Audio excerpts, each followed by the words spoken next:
see, kas õpetajad toetavad sind, et kui sa millegi alla kahtled, siis alati nagu õpetajad aitasid sind, üritasid sind nagu asju panna nägema nagu mitme nurga alt, mitte nagu ühe nurga alt.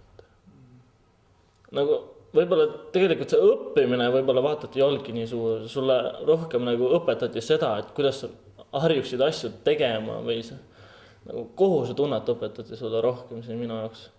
Kohusetunne, see, et sa teed asja ära, isegi siis, kui sulle ei meeldi see.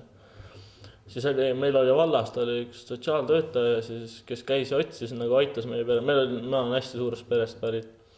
Meil oli tõesti raske sel hetkel perega ja siis leiti nagu kuskilt vist poole sõnaga ostiti ja leitigi see kool. Vanemad olid alkohoolikud ja selline asi, siis oligi see, et kuna siis oli nagu see voda oligi nagu päästerõngas või selline asi, et siis oligi, et kuna enam sajast viibisid siin, siis tahtiski siin niiviidi, et kuna kodus ei olnud kunagi, mis see ees ootab.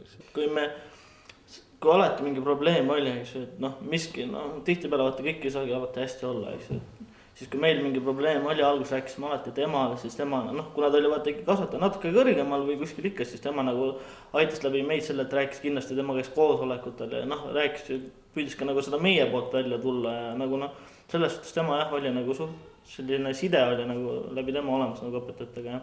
Vana mees 50 aastal, saad aru, see sama mees tuli meiega õue nagu politseid ja pätti mängima selles suhtes, et ikkagi see näitab juba inimeste pühendumust, et see ongi täpselt aega nagu kindlasti vastata, et nii endalegi on mõnikord ikkagi, kui me siit viimasel aastal lahkusime, siis tead, süda niimoodi puperdad sees, et nüüd on läbi, mis mõttes ma ei saagi enam tagasi tulla nagu. Ja tead, see tunne, mis külge jääb, see on millegi meile.